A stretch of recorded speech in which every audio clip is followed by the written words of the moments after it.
राधिका बरसाने वारी की जय। जया एकादशी। युधिष्ठिर जी ने भगवान कृष्ण से पूछा, भगवान कृपा करके मुझे माघ मास के शुक्ल पक्ष में कौन सी एकादशी है वह बताइए। उसकी विधि क्या है और उसमें किस देवता का पूजन किया जाता है। तब भगवान श्री कृष्ण बोले, राजेंद्र, माघ मास के शुक्ल पक्ष में जो एकादशी आती है उसका नाम जया एकादशी है। वह सब पापों को हरने वाली उत्तम तिथि मानी गई है।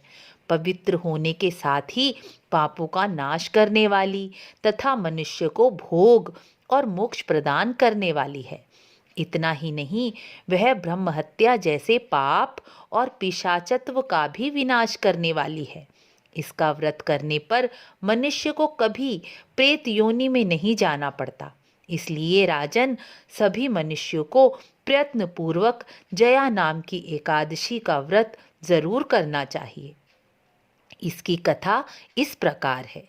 एक समय की बात है, स्वर्गलोक में देवराज इंद्र राज्य करते थे।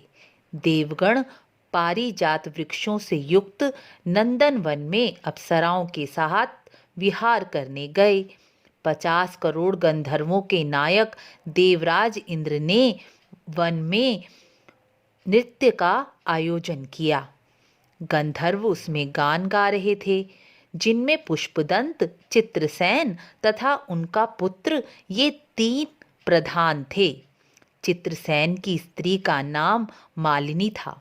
मालिनी से एक कन्या उत्पन्न हुई थी जो पुष्पवंती के नाम से विख्यात थी।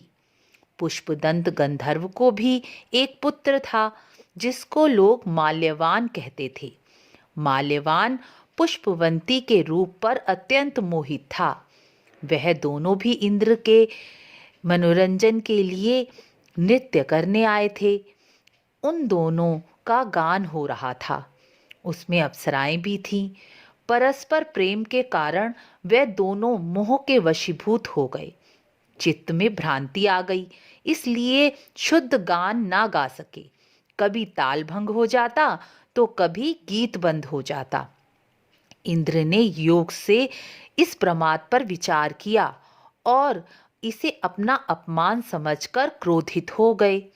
इसलिए उन दोनों को शाप देते हुए बोले, ओ मूर्खों, तुम दोनों को धिक्कार है।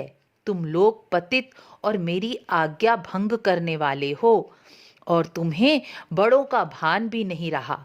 इसलिए पति पत्नी के रूप में रहते हुए तुम इसी क्षण पिशाच हो जाओ। इंद्र के इस प्रकार श्राप देने पर उन दोनों के मन में बड़ा दुख हुआ।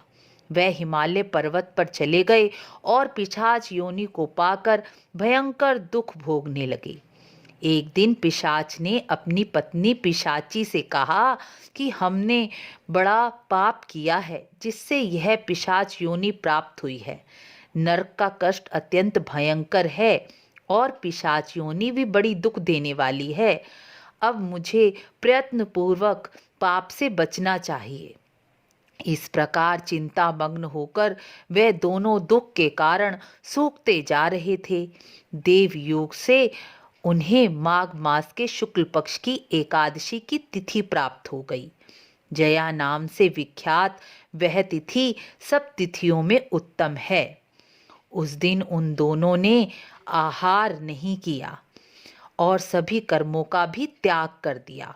किसी जीव की हिंसा नहीं की, यहाँ तक कि खाने के लिए फल नहीं काटा और ना ही किसी फल या पत्ते को तोड़ा। निरंतर दुख से युक्त होकर वे एक पीपल के समीप बैठे रहे। सूर्यास्त हो गया। उनके प्राण हर लेने वाली भयंकर रात्रि उपस्थित हो गई। उन्हें नींद भी नहीं आई। रात भर वह भगवान को याद कर पश्चाताप करते रहे। सूर्योदय हुआ तो द्वादशी का दिन आया। इस प्रकार उस पिशाच दंपति के द्वारा जया एकादशी का उत्तम व्रत का पालन हो गया। उन्होंने रात में जागरण भी किया था। इस व्रत के प्रभाव से तथा भगवान विष्णु की शक्ति से उन दोनों का पिशाचत्व दूर हो गया। पुष्पवंती और माल्यवान अपने पूर्व रूप में आ गए। उनके हृदय में वही पुराना स्नेह भी उमड़ रहा था। उनके शरीर पर पहले जैसे ही अलंकार शोभा पाने लगे।